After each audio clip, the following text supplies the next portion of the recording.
For the first time as Bears general manager, Ryan Pace will enter an offseason with his team coming off a winning record. The Bears don't have the kind of massive, glaring needs they did in years past. These next few months will be about improving an NFC North-winning roster, either shrewdly or boldly, but from this week, when preparations for the NFL Draft begin in earnest at the Senior Bowl, to a day before the regular season starts in September, Pace will still have an important to-do list to accomplish. The Bears' resources will be limited, about $25 million in cap space after Deion Sims is released, and no first or second round picks. Today, we'll look at the biggest items on a list aimed at making sure the Bears not only retain their division title, but get over the hump and become a legitimate Super Bowl contender a year from now. 1. Find a new kicker. Cody Parkey missed 10 kicks in the regular season before his infamous double doink put an end to the Bears' first playoff appearance in 8 years. His appearance on Today, just 5 days after the Bears' season ended, made his release a matter of when, and not if. Robbie Gould, whose critical missed field goals in 2015 sparked 3 years of suboptimal place kicking in Chicago, will be a free agent. He and his family still live in the area, and he's only missed 3 of his 85 field goal attempts since the Bears released him prior to the 2016 season. A reunion seems like a natural fit for both sides, even if the cost of signing Gould may not be ideal given Cody Parkey's 2019 cap hit of a little over $4 million. But there would be no criticizing or second-guessing Pace if he brought back the 36-year-old Gould to replace Parkey. The San Francisco 49ers, though, could opt to place the franchise tag on Gould and keep him around for somewhere between $4 million to $5 million. If that happens, or Pace isn't interested in spending that much on a kicker, or Gould doesn't want to come back to Chicago, then the Bears' best option would be to sign a free agent and bring in competition via a draft pick or undrafted free agent. The Jets' Jason Myers, 91.7% field goal success rate, and the Jaguars' Josh Lambo, 90.5%, may be the two best unrestricted free agent options, while the Buccaneers' Cairo Santos, 77.8%, and the Vikings' Dan Bailey, 75%, will also be available. We'll say the Bears won't be in the market for the Patriots' Stephen Gostkowski, the Colts' Adam Vinatieri, or the Seahawks' Sebastian Janikowski. If they're going to spend, most likely it would be for Gould. WalterFootball.com ranks this year's 2 best draft-eligible kickers as LSU's Cole Tracy, 87.9% in 2018, and Oklahoma's Austin Seibert, 89.5% in 2018, both of whom could require a mid-round pick to acquire, though. The Bears met with Tracy at the Senior Bowl, per Pro Football Weekly's Eric Edholm. Someone like Notre Dame's Justin Yoon, 80.8% in 4 years, could be an option as an undrafted free agent, too. Improve the personnel at running back. ESPN's Adam Schefter reported over the weekend that former Kansas City Chiefs running back Kareem Hunt, who was filmed shoving on kicking a woman and also is under investigation by the NFL for 2 other separate alleged violent incidents, could sign with a team sooner rather than later, with multiple teams interested in him. Neither Pace nor Matt Nagy, who was Hunt's offensive coordinator in 2017, were willing to close the door on signing Hunt earlier this month. Hunt is on the commissioner's exempt list and is expected to be suspended for 6 games or more when the NFL's investigation concludes. If the NFL does not count Hunt's missed time in 2018, he didn't play in the final 5 games of the season after the Chiefs cut him for not being truthful about the violent incident with a woman outside his Cleveland apartment captured on video and published by TMZ. He wouldn't be eligible for the majority, perhaps all, of the first half of the 2019 season, so even if Pace were to sign Hunt, and the McCaskey family were to okay the move, he wouldn't be guaranteed to be an immediate solution to the Bears' problem. We know Tariq Cohen will be back as one of Nagy's favorite, versatile, explosive weapons. Now bristled, twice, at the notion he didn't try to get Cohen the ball enough in the Bears' wildcard loss to the Philadelphia Eagles. Jordan Howard's future is less clear. He averaged about 16 carries and 58 yards per game, 3.7 yards carry, in 2018 while catching 20 passes for 145 yards.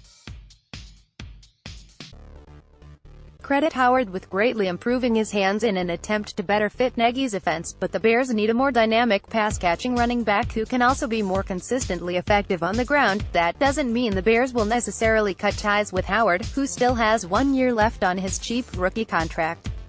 The Bears could try to trade him, but otherwise, he'll still be around for training camp, when he could be competing against a draft pick. It's too simple to say it's easy to find a running back in the mid to late rounds of the NFL draft, though. 3 of the top 5 rushing rookie running backs in 2018 were drafted in the first or second round: Saquon Barkley, Sony Michel, Kerryon Johnson, while the 7 running backs taken in rounds 3 to 5 averaged 52 carries, 274 yards, 22 receptions and 129 yards in their respective rookie seasons. If the Bears are able to find the next Hunt or Alvin Kamara in the 3rd round, they'll take him. But the Bears aren't going to be the only team looking for a versatile, explosive running back in the middle rounds of the draft. As Pace, Nagy and Bears scouts dive into potential targets at the Senior Bowl this week and then into the NFL Combine next month, they'll certainly be looking to find that ideal scheme fit. And identifying, and then drafting, that player could be critical in helping unlock Mitch Trubisky's complete potential in Nagy's offense, but again, it's not a given that player exists, and that the Bears will be able to draft him. 3. See if a big-ticket player is available, and would be a fit. With a limited amount of cap space and no first-round picks to offer, the Bears' options will be limited in looking to add impact players the way the Los Angeles Rams did a year ago, when they signed defensive tackle Ndamukong Suh on a 1-year, $14 million deal, and traded for wide receiver Brandon Cooks for a first-round pick, cornerback Aqib Talib for a 5th-round pick, and cornerback Marcus Peters for 2nd, 4th and 6th-round picks. Granted, the Rams had plenty of roster turnover after surprisingly winning the NFC West in 2017, losing wide receiver Sammy Watkins and cornerback Tremaine Johnson to free agency. The Bears made their big splash move when they traded 2 first-round picks to the Oakland Raiders for Khalil Mack, then signed him to the largest contract ever given to a defensive player. It's obviously more than okay that the Bears cashed in their chips for Mack. It's unlikely the Bears have the ability to make the best offer to the Pittsburgh Steelers for wide receiver Antonio Brown, who could be headed for a trade. Brown's $22.165 million cap hit would be difficult to fit into a team that already has over $23 million tied up in wide receivers in 2019. Plus, Brown wouldn't seem to fit a culture in which the head coach values "we" over "me." But different players become available for different reasons, and Pace has consistently shown to be aggressive when he identifies a player in whom he has conviction. As we learned with Mack, never discount Pace's willingness and ability to strike when an opportunity presents itself. 4. Figure out what to do with 4 key free agents: Bryce Callahan, Bobby Massey, Adrian Amos, Pat O'Donnell. "You're either getting better or you're getting worse," Pace said earlier this month. "We need to make sure we're getting better. Still, there's something to be said for continuity if the situation calls for it." Callahan would seem the most likely top target to be retained. As a slot corner, Callahan played 64% of the Bears' snaps in 2018, and that was with missing the final 3.5 games of the season. With most teams' pass defense becoming a nickel package, having a player of Callahan's caliber is critical. The 27-year-old had 2 interceptions, 5 pass breakups, 2 sacks and 13 total pressures, showing the kind of playmaking knack that fits in any coordinator's scheme. But Callahan has been banged up in the 4 years since he broke through as an undrafted free agent with the Bears, missing those 3 games in 2018 and another 4 in 2017. The Bears will have a keen understanding of where he is in his recovery from his season-ending foot injury, and those health issues could drive his price down and allow Pace to confidently bring him back for a reasonable deal. Massey and Amos are trickier propositions. Massey played every non-garbage time snap for the Bears in 2018 and was a critical part of a unit that ranked 2nd by Pro Football Focus in pass blocking. No offensive line allowed fewer pressures than the Bears' 117, and only the Baltimore Ravens' offensive line was credited with fewer sacks than the Bears' 11. Massey, though, was also part of an offensive line that wasn't consistent enough in blocking for a lagging run game, but the Bears know what they have in Rashad Coward, the converted defensive lineman who stuck on the active roster last season while learning how to play right tackle under the tutelage of Harry Hiestand. If the Bears feel like Coward is ready to compete for a starting job, after a year of going against Mack in practice, they could move on from Massey and draft a tackle, opening up a competition to see if they can get similar or better production while saving perhaps around $5 million in the process. We covered the Bears' decision on Amos last week, but a loaded safety free agent market could knock his price tag down and allow the Bears to keep him on a deal that fits with their limited cap space budget.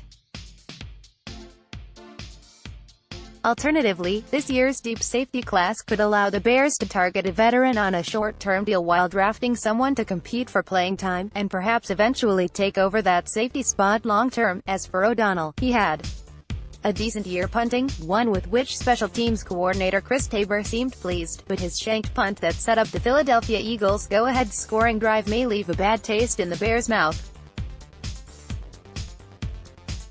One bad punt won't lose O'Donnell his job, but the Bears didn't commit to him a year ago beyond a one-year, $1.5 million deal.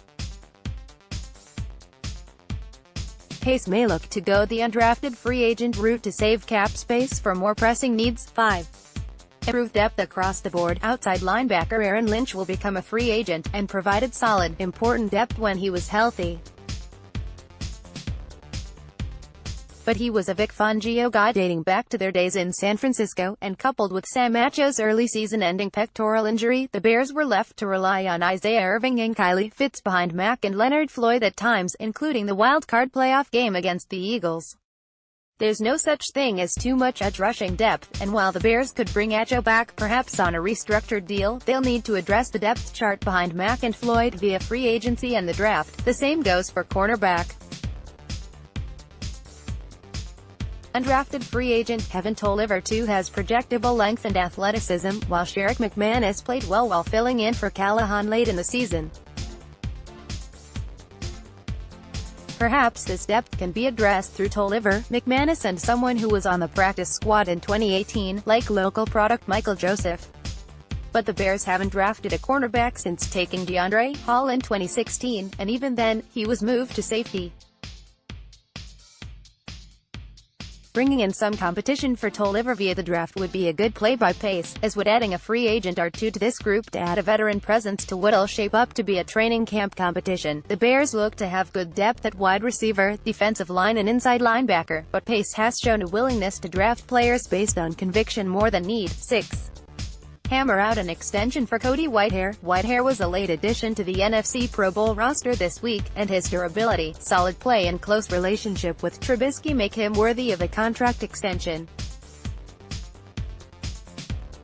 Whitehair was the only Bears player to play all 1,075 offensive snaps in 2018, and previously he played 99.8 and 97.6% of the Bears' snaps in 2016 and 2017, according to Pro Football Focus. Whitehair was not responsible for allowing a sack or a quarterback hit in 2018, though his grade of 70.4 ranked 10th among centers. For what it's worth, perhaps a 3- or 4-year deal with an average annual value of around $10 million would be fair for Whitehair, which would be a little more than what Justin Britt received from the Seattle Seahawks as his rookie contract was coming up 2 years ago. Whatever the Bears do with Whitehair will likely be the last thing Pace does before the season starts. The Bears announced Eddie Goldman's contract extension 2 days before the 2018 season began, and signed Akeem Hicks and Charles Leno to extensions in the weeks leading up to the 2017 season. Click here to download the new My Teams app by NBC Sports. Receive comprehensive coverage of the Bears and stream the Football After Show easily on your device.